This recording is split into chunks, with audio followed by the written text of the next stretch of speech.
come and gather, other questions that you bear within you.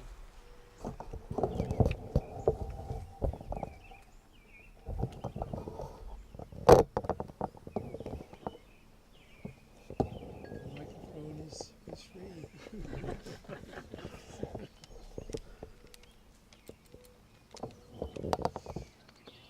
Well, I have a question. Do you want to say something? Oh, sure. I was hoping. It's easy to talk to people who agree with you and have the same ideas as you. But in what ways have you tried, especially with right now, it's like if you're a Democrat or Republican, you don't each other's right, and you don't want to talk to each other because no one wants to be wrong.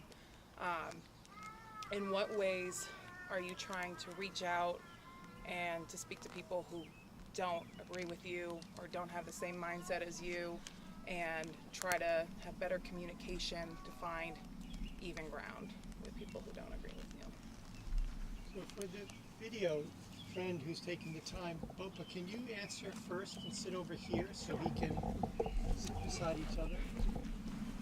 We so often do.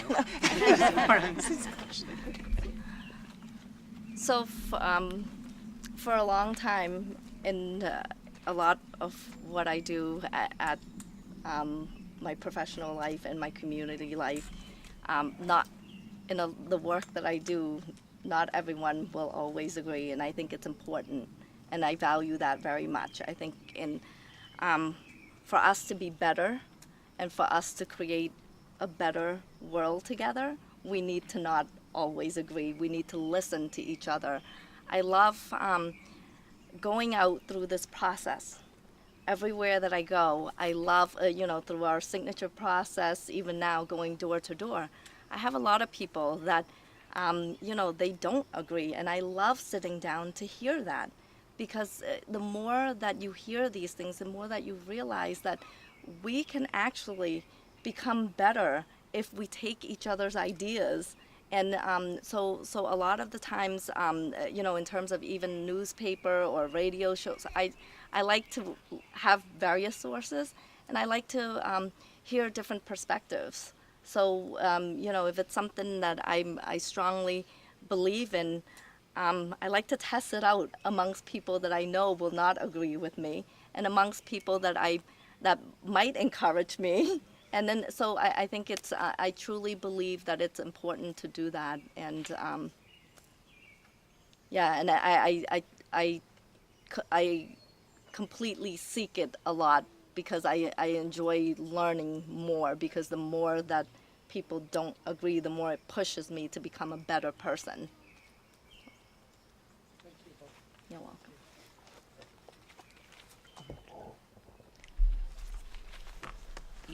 The seeking out those that I don't agree with, it's instinctive for me at this point. I was speaking earlier about my professional background.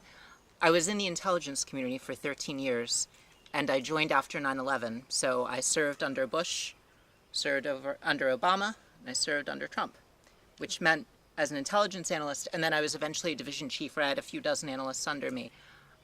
I would have to serve policymakers of vastly different views, some of which I agreed with, some of which I disagreed with, and I never agreed with all of it. And I had to serve dispassionately. But then the other part of it is, in the intelligence community, one of our cardinal rule, basically, particularly after Iraq, WMD, and that whole debacle, I got there after the security process, clearance process, in 2004, just after the realization of how badly the community had gotten it wrong. So that discipline of rigor of thought and analysis, of checking assumptions and getting outside of your comfort zone, finding dissent, valuing dissent, elevating dissent, that is part of my DNA, possibly to the great frustration of even those around me. I wonder if my campaign manager might say a thing or two about, on the one hand, and on the other, we constantly attacking the problem from the different angles. And then coming into politics, what's interesting for me is I will often find myself in conversations with people not only who disagree with me, but are, because of where I've come from. So I was former naval intelligence for 13 years. Because of a variety of stereotypes of where people in that world affiliate politically, people will often assume at the get-go that I am a conservative Republican, when I am, in my estimate, if I were to label myself, a progressive Democrat. So conversations will start from a different framing and with a certain set of assumptions, which I then confound as soon as I open my mouth. And that then the dialogue that results enriches us both. And what has led to happen is that I have supporters who voted for President Trump. President Trump and I don't agree on much. I have supporters that are as progressive as they come. And that very fact, and that those are the people that are close to me, then enriches my worldview and perspective. And it was part of my daily life. My deputy division chief, who I hired for the job over many other candidates, he sent his children, to those who are aware, who know this institution, to Liberty University. And I am a transgender lesbian woman. That is a very, very conservative theologically Yes, you know. Yeah. So, best of friends. Best of friends. We would have done anything for each other for 5 years. So that is how I can commit to this going forward. I've had to live it for a long time. It's part of me. So let's take a last question before I ask the two candidates a question. And that is, how did the invitation strike you when it arrived? What were your thoughts amidst all of the issues? You speak to us about the underlying issues. So think about that for a moment. Is there a last question from the circle here? We will have some concluding words. Anything that you care to offer?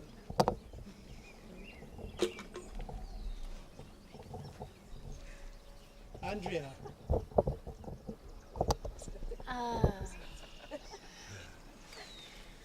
Okay, thank you. This is beautiful work you're both doing in so many different areas. And it's really nice to see you getting along, and that's really... Oh, yeah.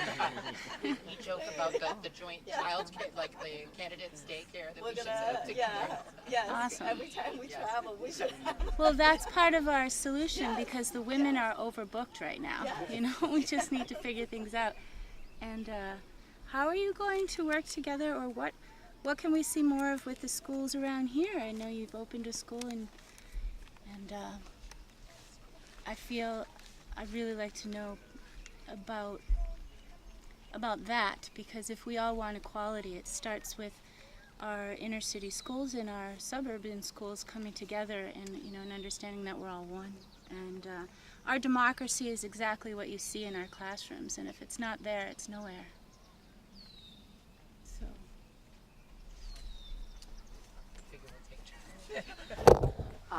For me, I agree, particularly about the low-income schools, because there's just so much untapped opportunity, because you can, even when quality is not what it should be in a wealthier community, there's often other attributes in terms of parents having the ability to be involved because they've got the free time, because they've got the bandwidth and energy, because their basic needs are met.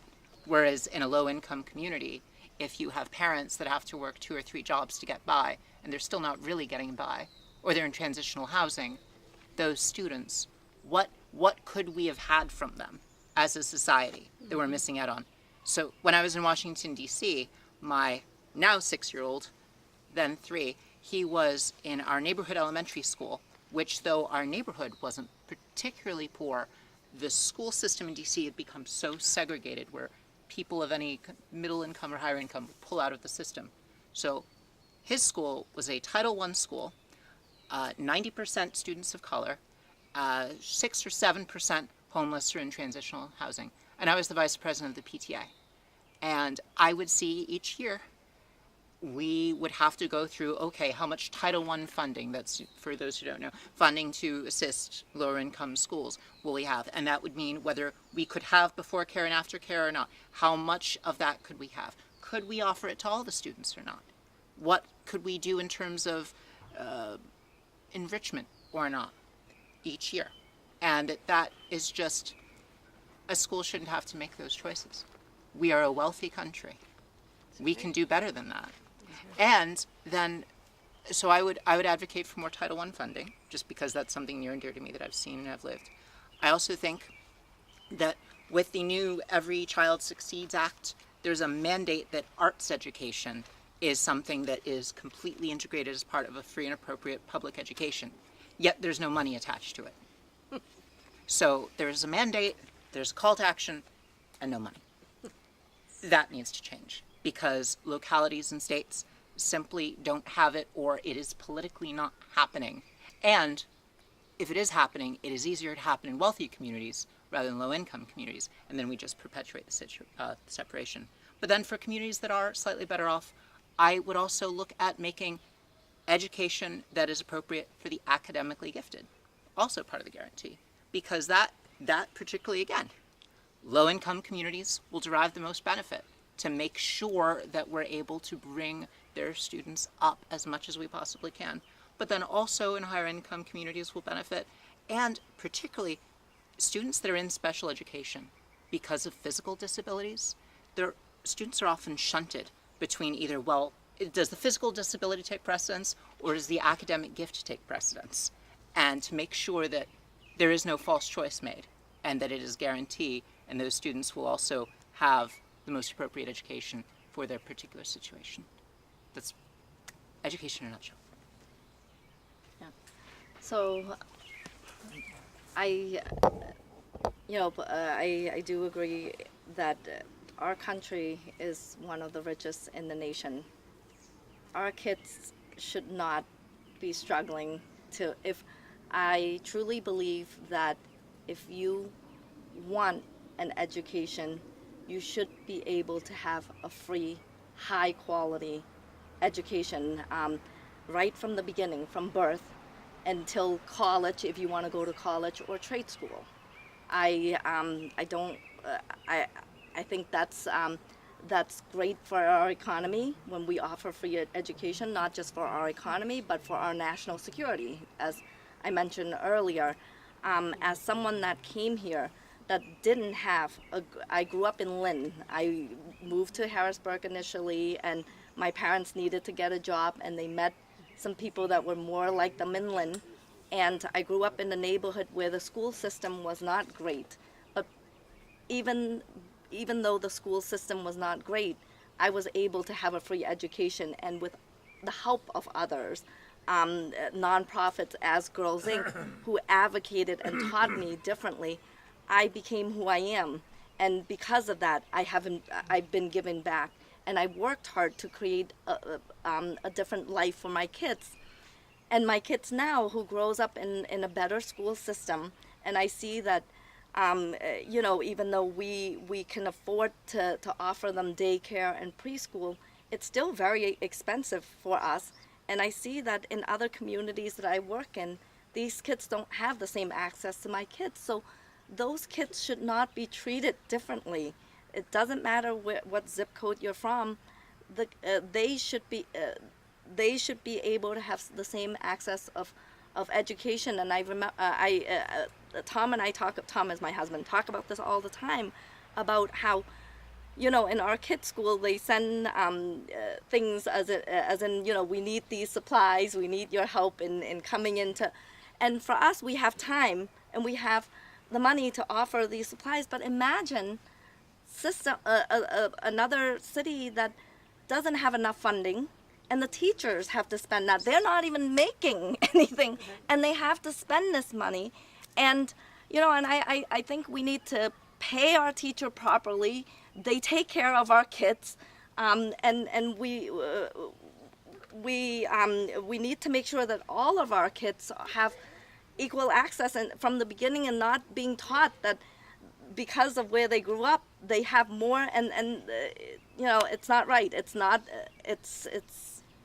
So I totally agree as well, but so making sure that we allot, we talk about this of how much we spend on weapons and things like that, we don't need to put that much money into weapons. We need to take those money and put it in education and making sure, and it's we can offer free education, and it could be equal, but we can do it. It's just how we prioritize that. That's all. So your priority for education, where's that on the list? Very high. I'm a firm believer that education is the foundation, as I mentioned, of a strong workforce, of our national security, our safety, and I'm a product of, even though I didn't have a high quality of education, it's not just education, it's education and mentoring and having good role models to guide you and give you hope. So it's I wouldn't be where I am today if it wasn't for that. I wouldn't be sitting here where I am today if it wasn't for that. So I'm education is number one. Thank you. So would you both be good enough to tell us how you felt when you got this invitation to come here, to, amidst all the issues that crowd the air, that divide us, to address the deeper underlying issue? Can you share with us what your responses were when you saw the invitations? I went first last. Okay. Can I interrupt you? Yeah. Because I'm either going to do a thing now or I'm going to go. Okay? So we're coming to the conclusion. Do you want to speak now? Well, you keep adding more questions, which is just fine. But you asked me to come here many moons ago to speak towards the end, and I've been sitting here, and I prepped for it, and I thought about it a lot, and I did all this work, and I got ready for it. So But- we have a few final words. Do you Yes, want to do yes. now, or do you want to do afterwards? What do you prefer? What do I prefer? I want to take charge for a minute. Can I do that? You go, Joel. Okay, everybody stand up. For God's sake, move around a little bit. Shake your booty. Shake your booty. Come on, get some blood going. Some blood going, right? Right. Okay. Now sit back down. I'm going to make this short and sweet because I'm tired of the heat. And then we'll come to the questions. And he can do whatever he wants after this. Joel is very shy. And Well, except when I'm not. One of the graces of my life is that years ago, Joel has 80 run for president a number of times. I'm quite serious. Okay. We know. You want to add anything you want to add yet? That's it. It's your now. Stuart and I have known each other since 1987. And he asked me to come across the country to be part of the Center for American Studies. And at that time I was in California, and I was, well, I liked certain substances, shall we say. And, when I moved out here for 30 years, I didn't have any more of those substances, and I did a lot of writing, so I'm kind of a writer and thinker that Stuart's given venues to and support for at various times. And then I also had chronic knee pain, so I actually did I was given oxy, right, from my doctor, and because I had some sensibility there, I took it for about 4 months, and then when they want me to renew it, I said, I'm sorry, no. This is too addictive. But as time wore on, the pain got worse. I was too fat. I'm about 70 pounds lighter than I was a year and a half ago, but knee surgery was not in the record. So anyway, I discovered medical marijuana, and I've been happy ever since. And I really think if people want to do something for this country, they should get all the old people stoned and fix up their retirement, make it real nice. All you got to do is be a survivor, right? You did your job. You went to the wars. You did all that shit, and damn it, you deserve a beautiful retirement. So I'm speaking for the old. Yeah. Okay. So now, I'm not part of the intelligence community, but I'm part of the wisdom community. We're different folks. And before you think that's about being higher, in the Americas, if you want wisdom, you go down. And probably the biggest natural examination of that sort of dark inside is Alcoholics Anonymous, which I spent some time involved with. So So when I talk about wisdom, I'm talking about the wisdom of the dark. Because what you have in our governments is a really curious situation, which is people who have sort of no restraint on appetites, being able to be successful and dominate various peoples all over the world. And then they fight each other over their power and stuff. But one of the weird things that happens when you go down into the land of the way back long ago down below is that trait in human beings is not going to disappear. There's no perfect world on the offing.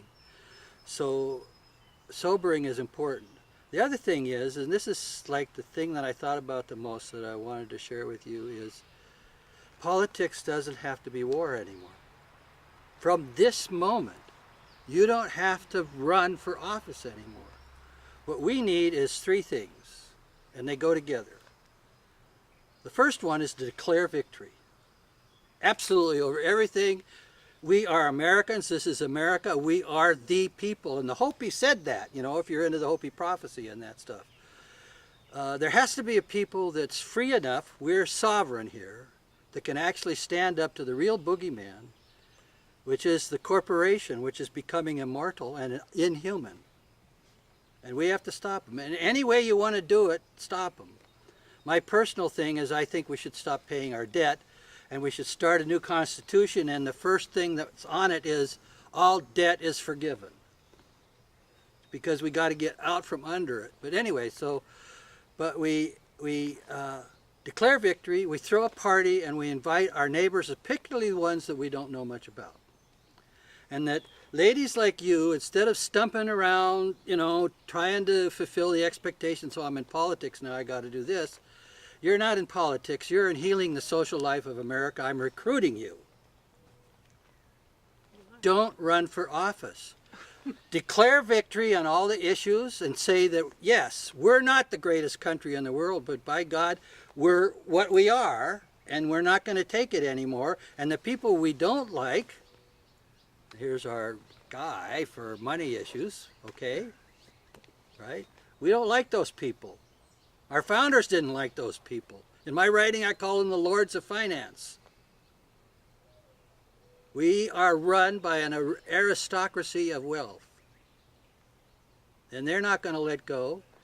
So we have to find a strategy which keeps us from being overwritten by at the level of the way we want to see the world, by the mass of, I mean, that's one of the things that can be sort of, when you get into the shamanistic business, you see things, oh, yeah, okay, I don't like that, but there might be a purpose there that if I really work with it, I can make sense of it. So we're in this world where nothing is true. And that makes the greatest weapon actually the truth. And you don't have to fight with each other over the truth. What's the fundamental truth? What's the best truth? What's the hardest truth? Well, we're having this, we won, and the reason we won is because we're awake. We see what you're doing. You're not invisible to us anymore. I've lived 77 years in America, okay? My parents did not know that they were in an oligarchy. Our kids know it, but they need to be helped to, how do you deal with politics? Well, the reason Trump came along is because there are gods and goddesses, and they're destroying the political parties, because the political parties are the people that turn it into war.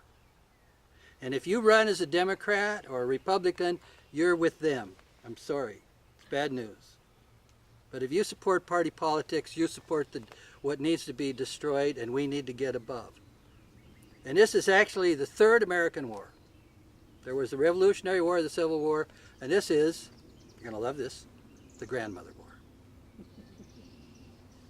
Now I could talk and talk and talk and talk. This is an advertisement for me as a special person with regard to Stuart's work on politics and culture and the rest of it. I have a website. It's called collectiveimagination.com. It's full of nice little things about how the world actually works. You see, yeah, look at the sky for a minute, okay? Just lean back, look at the sky. Imagine that in a little while there's going to be stars coming. All of that is more conscious of you than you are of you.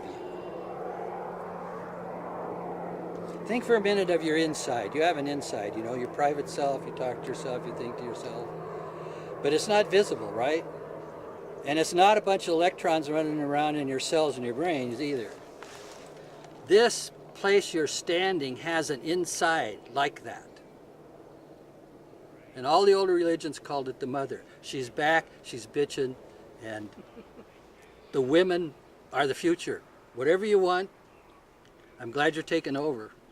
Because we didn't do a very good job with it, and somebody's got to do a better job. Okay, shut me up because I get excited. I just keep going. So, to draw this to an end, our co-chair of the Center for American Studies will have the last word. But first, I want to build on what Joel said, because I was asked to run a gubernatorial campaign in New Hampshire a couple of years ago. My family's been in public service for close to 10 generations, so it's sort of in my bones. And I said to him, I'll do it on one condition, that is, you go to the people. Because if you win without going to the people and having their support, you've won nothing of value. And if you go to the people and get their support, you can't lose. I think there's a way you can both win, as Joel suggested, and that is assume the mantle. Assume the mantle and don't worry about anything else. Don't worry about the final count, because it's not the end. Assume the mantle, find the issues, and address the issues, and bring together people you feel can address the issues. And then that'll become the focus of attention. You won't have to worry about raising funds because you will be doing things that are newsworthy. The media will come. Well, a warm welcome to you both. If you're free, this is the first day of our annual Village University, which is 7 days. Tomorrow evening at 7 p.m. in the library in Concord, 7:30 p.m. It's late notice to say the least, but we move with the spirit here. The citizens movement to revive the spirit of public service will have a session. And if you're able, both of you, to make it, or another time we could do it, we could talk about how you both can win together. Could win together. And it's not about the final votes. So I'd like to ask you, before Edith concludes, if you could tell us how you felt when you received the invitations, what your thoughts were to this gathering. Why don't you actually individually stand up right here and speak? That would be great. Yeah. So, when I received the invitation, I initially was confused. And I wasn't sure what it's about, and obviously I had to read it, and obviously I read it, but kept on reading it because other forums that we've had before, it was very more the same way, the same setup. I'm sorry, that's all right. I'm feeling in my bones. But yes, I was kind of. It's a different format, and I was a little confused. But I love this format very much, and thank you for doing this, and thank you for bringing the topic of peace and sharing your wisdom, because I learned so much tonight. And even though there were so many other events as well that we were a part of, and we're thinking, okay, how do we do all of this? I'm so blessed to be here tonight and to meet all of you, and to learn one to learn this new format, and two to hear your wisdom, and three to just listen to what you were doing from the Nobel Prize. I didn't even know about that, and I would love to be a part of it in January if that's possible. So I would love to learn more about it and be a part of it if that's okay. But yes, I was kind of confused initially, and I'm very pleasantly surprised that I'm here, and I love it. Thank you.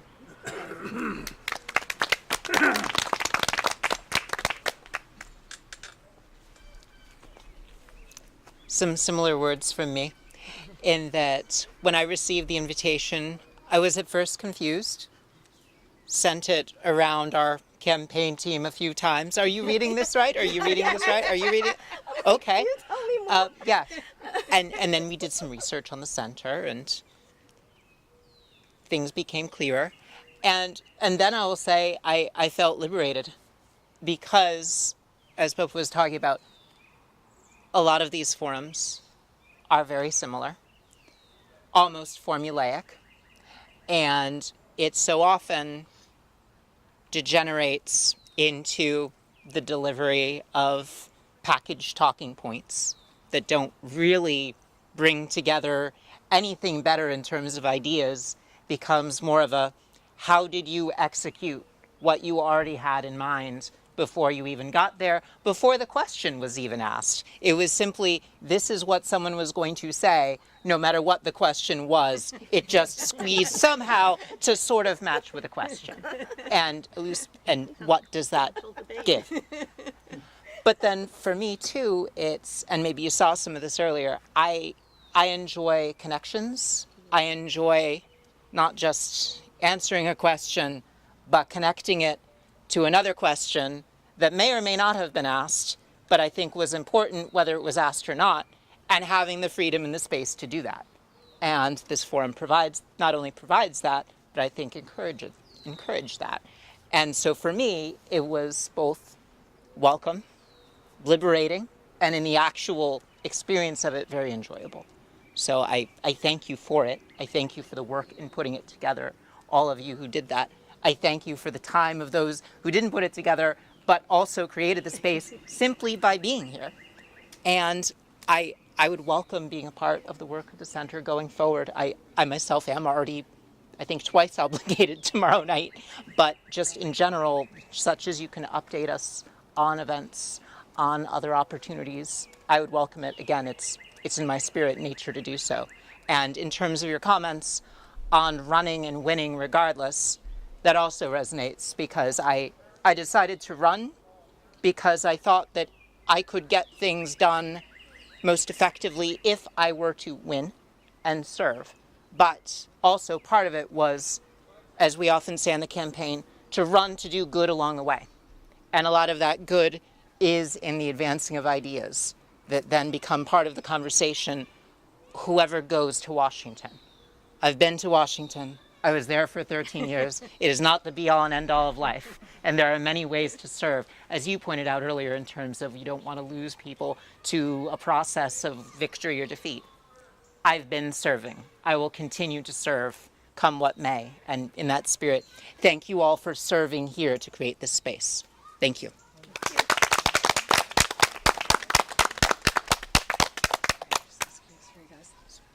So first and foremost, as the thank yous roll around, thank you so much, all of you, for coming. My name is Ida Chokimpalai. I'm the co-chair of the Center of Trustees for the Center of American Studies here at Concord. And I'm going to go through a little list of thank yous. Thank you to the candidates. It is exceptionally difficult to run for public office, to put yourself out there. It's not just about the issues sometimes. Your life gets put first and foremost, splashed upon the front page. So I can only imagine for two of you who have such a colorful history that can't be easy, especially in a place like Lowell. And I'd also like to thank the individuals who have come here today just to attend. It speaks to you as individuals who want to be involved in this community, whether it is locally, regionally, or nationally. You're very vested in what goes on with you as an individual, but the people around you, and even your environment. Look at where we are today. And, to the people who really worked very hard to set this event up. Stuart, of course, the founder of the center. He's worked tirelessly for 30 years. And honestly, I've been brought on very recently for the refounding of the center, now 30 years later. So I'd really like to thank Stuart for really opening this opportunity to me personally to provide some of my input into what happens with the center moving forward, but also in really being a visionary in terms of how we can really transform this world at large.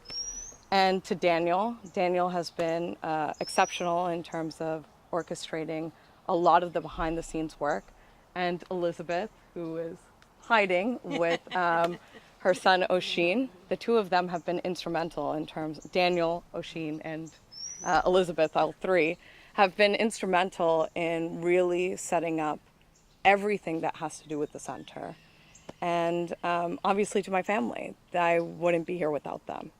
So you both were provided with the question to talk about the issue that can bring us together rather than the issues which tends to drive us apart. So lucky me, my first assignment was to answer the same question you guys had to answer. And let me tell you, it was not an easy one.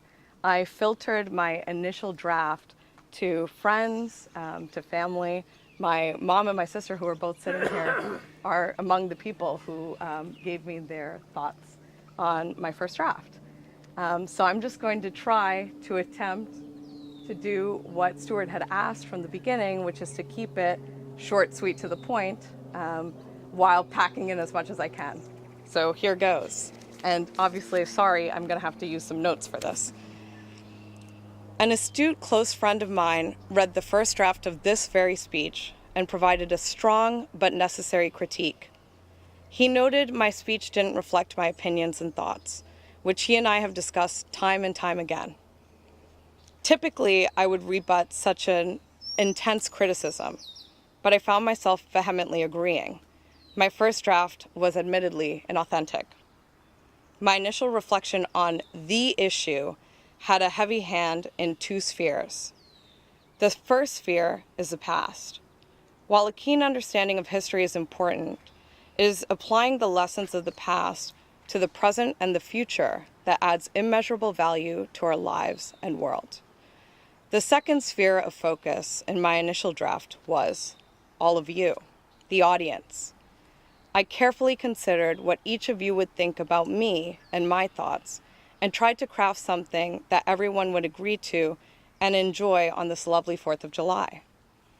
However, I stand here knowing I should truthfully explain the issue and the solution. The beauty is that both are encapsulated in a single word: humankind. On the issue, all of us and this nation were born out of inequality and imperfection. Abigail Adams' letter in 1776 to her beloved husband, John, touches on this issue. She writes, "I have sometimes been ready to think that the passion for liberty cannot be equally strong in the breasts of those who have been accustomed to deprive their fellow creatures of theirs." Reflecting on her thoughts, it is easy to see evidence of creatures suppressing their fellow creatures everywhere, but nowhere more than among man. We still suffer from this deep-rooted issue today in all the divisive issues: race, gender, religion, income, and environment, just to name a few. And we all take sides, sometimes externally, but always internally. So the question becomes, why haven't we exposed the root of the issues 400 years later? It must lie at the heart of the equal imperfection in all of us. Nevertheless, hope, optimism, lies in our restlessness to perfect and become perfect. Our ability to disrupt the status quo, our current organizations, media, and governments in the interest of honesty and transparency. No matter how bad things get, how dire the circumstances, what makes us great, what gives us real hope, is that there will always be someone to stand up for what is right, honest, and true. There will always be a faction of unwavering support for true freedom and justice for all. And that irrefutable fact, irrefutable because we have seen it time and time again in our history, we find a real reason to hope. Sure, sometimes we take 2 steps backwards, especially when we're on unsure footing. Nevertheless, as I said, history proves time and time again that we, the human race, are resilient. In crisis, we always find a way to break barriers and take many right steps forward. Therefore, on this issue of optimism in humankind, I am optimistic, and I hope you are too.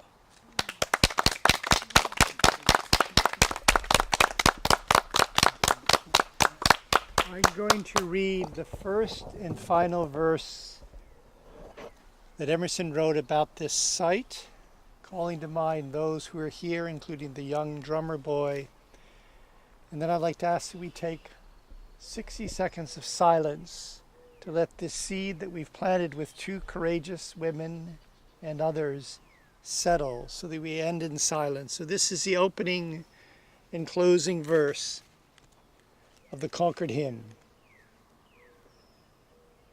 By the rude bridge that arched the flood, their flag to April's breeze unfurled, here once the embattled farmers stood and fired the shot heard round the world.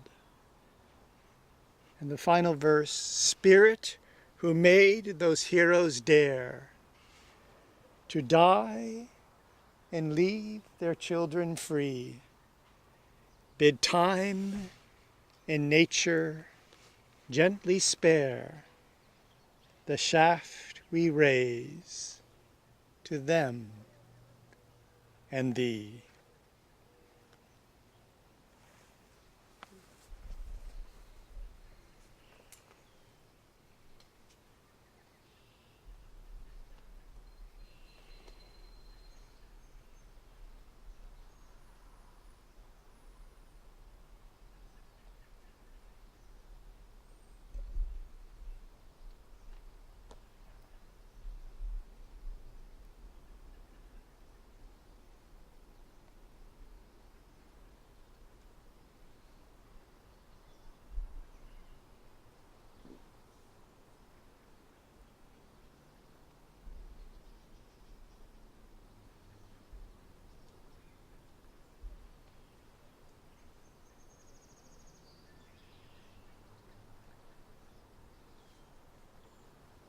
Thank you very much, friends.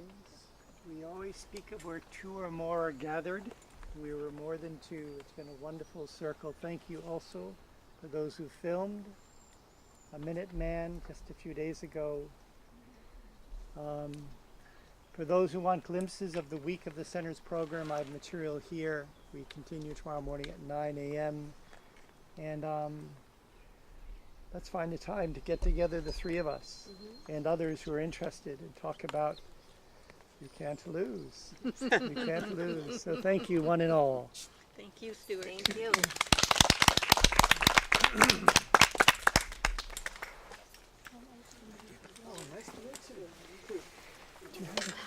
Yes, I do. I don't have pockets. He's got them. I'll be Good. right back.